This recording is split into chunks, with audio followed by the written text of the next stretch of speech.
गृह प्रवेश।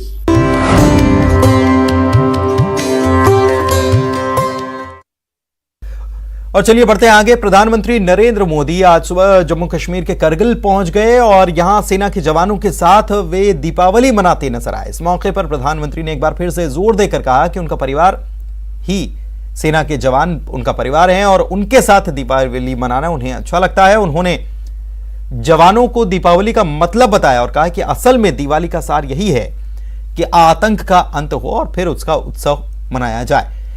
करगिल युद्ध के दौरान भी सेना ने इसी तरह से आतंक के फन को कुचल दिया था, एक दिव्य जीत दिलाई थी। पीएम ने अपने संबोधन में कहा कि कोई भी राष्ट्र खुद को तभी सुरक्षित कह सकता है जब उसके बॉर्डर सुरक्षित हों, जब उसकी अर्थव्यवस्था सशक्त हो और जब गरीबों को अपना खुद का घर मिले, हर सुविधा मिले।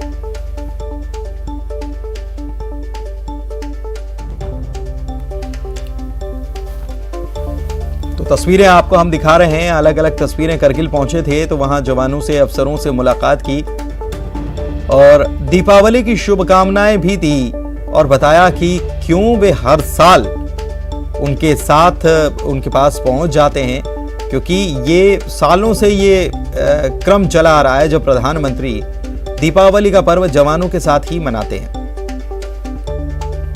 बीते 4-5 सालों से लगातार हम देख रहे हैं 2018, 19, 20, 21 और ये 22 चल रहा है और हर साल प्रधानमंत्री पहुंच जाते हैं जवानों से मिलने, उनके साथ वक्त बिताते हैं, दीपावली की शुभकामनाएं देते हैं, क्योंकि यही वो जवान हैं जो सीमा पर तैनात हैं, सुरक्षा के लिए तैनात हैं और इन्हीं के चलते हम अपनी दीपावली, आप अपनी दीपावली सुखद रूप से मना पाते हैं, शांतिपूर्ण तरीके से मना पाते हैं। और न केवल दीपावली बल्कि हर त्योहार, लेकिन इसी त्योहार को मनाने के लिए ये अपनों के बीच नहीं होते, क्योंकि ये हमारी सुरक्षा कर रहे होते हैं और ऐसे में प्रधानमंत्री उनके साथ दीपावली का त्योहार मनाने के लिए हर साल पहुंच जाते हैं।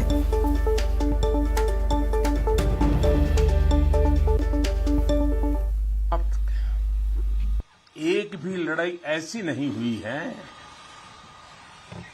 जहां कारगिल ने विजय ध्वज न फहराया हो।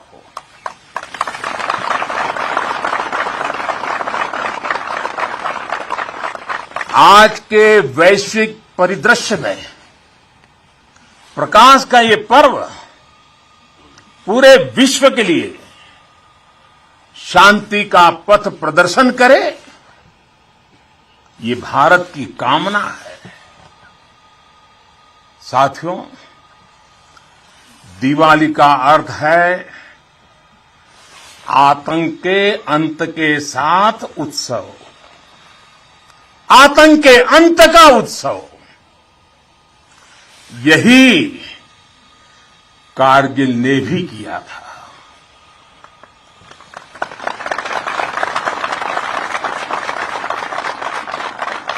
कारगिल में हमारी सेना ने आतंक के फन को कुचला था और देश में जीत की ऐसी दिवाली मनी थी, ऐसी दिवाली मनी थी कि लोग आज भी याद करते हैं।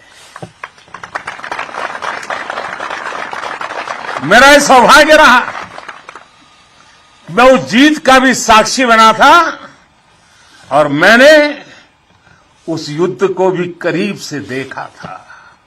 भाइयों और बहनों, हम उस परंपरा को मानने वाले हैं जहां हमने युद्ध को कभी पहला विकल्प नहीं माना है। हमेशा, ये हमारा वीरता का भी कारण है, हमारे संस्कार का भी कारण है कि हमने युद्ध को हमेशा अंतिम विकल्प माना है। युद्ध लंका में हुआ हो या फिर कुरुक्षेत्र में, अंत तक उसको टालने की हर संभव कोशिश हुई है। इसलिए हम विश्व शांति के पक्षधर हैं। हम युद्ध के विरोधी हैं, लेकिन शांति भी बिना सामर्थ्य के संभव नहीं होती।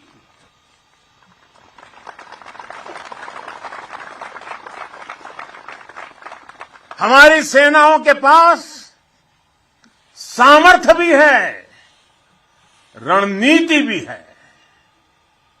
अगर कोई हमारी तरफ नजर उठाकर देखेगा तो हमारी तीनों सेनाएं दुश्मन को उसी की भाषा में मुंह तोड़ जवाब देना भी जानती है। एक भी लड़ाई ऐसी नहीं हुई है जहां कारगिल ने विजय ध्वज न फहराया हो।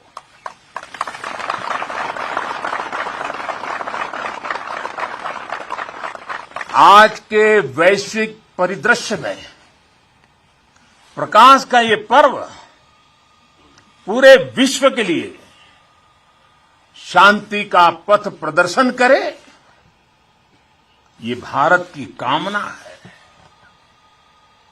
साथियों, दिवाली का अर्थ है आतंक के अंत के साथ उत्सव, आतंक के अंत का उत्सव। यही कारगिल ने भी किया था।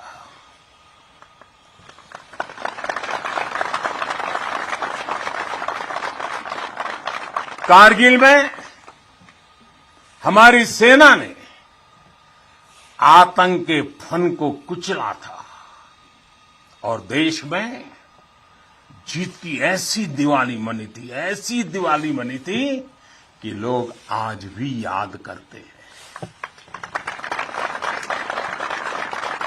मेरा ये सौभाग्य रहा, मैं उस जीत का भी साक्षी बना था और मैंने उस युद्ध को भी करीब से देखा था।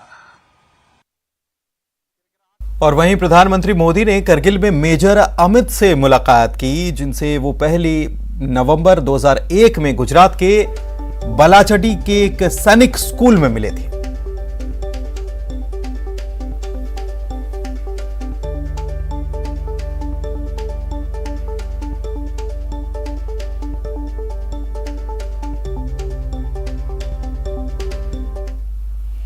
और भोपाल से बड़ी खबर आपको बता दें, धार कलेक्टर पंकज जैन के खिलाफ गिरफ्तारी वारंट जारी हो चुका है। राष्ट्रीय अनुसूचित जनजाति आयोग ने गिरफ्तारी वारंट जारी किया है। एनसीएसटी ने एक मामले में पेश होने के लिए इन्हें निर्देश दिए थे। पर्यावरण के नुकसान के मामले में पैनल के सामने इनको पेश होना था। 14 अक्टूबर को एनसीएसटी के सामने कलेक्टर को पेश होना था। एनसीएसटी में धार जिले के जूना पानी के निवासियों ने दरअसल शिकायत की थी स्टोन क्रशर को लेकर, इसके खिलाफ शिकायत की थी। स्टोन क्रशर से स्वास्थ्य, फसलों और पशुओं को काफी नुकसान हो रहा है, इस बात की शिकायत हुई थी। अब ये पेश होना था, अब पेश नहीं होने पर गिरफ्तारी वारंट को 26 अक्टूबर तक तामील कराने के डीजीपी सुधीर सक्सेना को आदेश दे दिए गए हैं। मनोज हमारे संवाददाता हमारे साथ फोन लाइन पर जुड़े हुए हैं, उनसे बात करते हैं। मनोज, काफी सख्त रुख कलेक्टर के खिलाफ दिखाया गया, पेश होने के लिए कहा गया, पेश नहीं हुए तो अब गिरफ्तारी वारंट जारी कर दिया गया और सीधे डीजीपी को यह आदेश दिए गए। जी बिल्कुल, धार जिले के पानी के जो निवासी हैं उन्होंने स्टोन क्रशर के खिलाफ शिकायत की थी और बताया था कि चूना पानी के आसपास स्टोन क्रशर से लोगों के स्वास्थ्य नहीं बल्कि फसलों और पशुओं को काफी नुकसान हो रहा है। इस तरीके की शिकायत राष्ट्रीय अनुसूचित जनजाति आयोग में की गई थी और इस शिकायत में जो है आयोग ने संज्ञान भी लिया और पूरे मामले में जांच की जा रही थी। और एक जो सुनवाई थी, जो पेशी थी, जिसमें निर्देश दिए गए थे कि 14 अक्टूबर को जो आयोग है उसके समक्ष जो है कलेक्टर जो है पंकज जैन वो उपस्थित होके अपने बयान दर्ज कराएं, जिले का अपना पक्ष रखे, जिस तरीके की शिकायत है। लेकिन 14 अक्टूबर के बावजूद भी आयोग के निर्देश का पालन कलेक्टर पंकज जैन के द्वारा नहीं किया गया। यही कारण है कि अब जो है आयोग के द्वारा एक वारंट जारी कर दिया गया और 26 अक्टूबर तक तामील करने के निर्देश डीजीपी सुधीर सक्सेना को दिए हैं। बहुत शुक्रिया आपका इस तमाम जानकारी के लिए। चलिए बढ़ते आगे। आज दीपावली का पर्व है और लोग जहां दीप जला रहे हैं वहीं दीपावली के बहाने नेताओं की सियासत भी रोशन हो रही है। पूर्व सीएम दिग्विजय सिंह ने रंगोली की कुछ तस्वीरें ट्वीट की हैं जिसमें लिखा हुआ है कि नफरत छोड़ो, भारत जोड़ो। दिग्विजय ने साथ ही लिखा है कि आज महंगाई और बेरोजगारी की वजह से देशवासी अंधकारमय जीवन जीने के लिए मजबूर हैं। भारत जोड़ो यात्रा इस भीषण अंधकार को खत्म करने में प्रकाश पुंज का काम कर रही है। जब जहां अवसर मिले भारत जोड़ो यात्रा में शामिल होकर उम्मीदों के दीप प्रज्वलित करें। सभी को दीपावली की हार्दिक शुभकामनाएं। आपको बता दें कि इन दिनों राहुल गांधी भारत जोड़ो यात्रा पर निकले हैं और दिग्विजय सिंह ने दीपावली के बहाने बीजेपी की सरकार को निशाने पर लिया।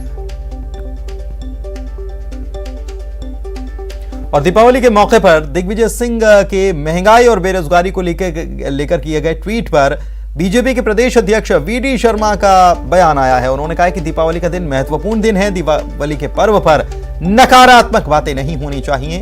देश सुख और समृद्धि की तरफ बढ़ रहा है। कांग्रेस के नेताओं को अपना कार्यकाल याद रखना चाहिए। तो दिवाली का है, लेकिन दिग्विजय सिंह का एक ट्वीट आया है। उन्होंने कहा है कि आज महंगाई और बेरोजगारी की वजह से देश अंधकारमय में है। मुझे लगता है कि आज का दिन सकारात्मक हो तो अच्छा होगा। ये इस प्रकार की नेगेटिविटी की बात करना और आज के दिन करना और वो अपना कार्यकाल याद करेंगे तो मैं शब्द कड़े हैं, आज के दिन मुझे उपयोग नहीं करना चाहिए। नहीं तो मध्य प्रदेश का मैं फिर उन शब्दों का उपयोग नहीं करना चाहता, क्योंकि मैं तो सकारात्मक राजनीति करता हूँ। वो जो आज के दिन शब्दों का उपयोग कर रहे हैं ये अच्छा नहीं है राजनीति में। आज का दिन पूरे देश के लिए और दुनिया के अंदर भारतीयों के लिए जो दिवाली का पर्व मनाते हैं, दुनिया के अन्य देशों में भी लोग आज दिवाली का पर्व मना करके भारत के लिए सुख समृद्धि और वैभव आए उसके लिए काम कर रहे हैं। लोग संकल्प ले रहे हैं, प्रधानमंत्री जी सैनिकों के बीच जा रहे हैं। तो अब ये नकारात्मक राजनीति मुझे लगता है कि जरूर उनको बचा। शरद हमारे संवाददाता हमारे साथ इसी खबर पर जुड़े हुए हैं। शरद, अब वैसे तो जाहिर है कि कोई भी पर्व होता है उस पर कैसे राजनीति की एंट्री करा दी जाए, को एक भी सियासी दल ऐसा नहीं है जो इसका प्रयास न करता हो। अब दिग्विजय सिंह ने चूंकि ट्वीट कर दिया, निशाने पर रहते हैं, तो बीजेपी बता रही है कि आप सकारात्मक राजनीति नहीं कर रहे हैं, नकारात्मकता का प्रभाव आप में है।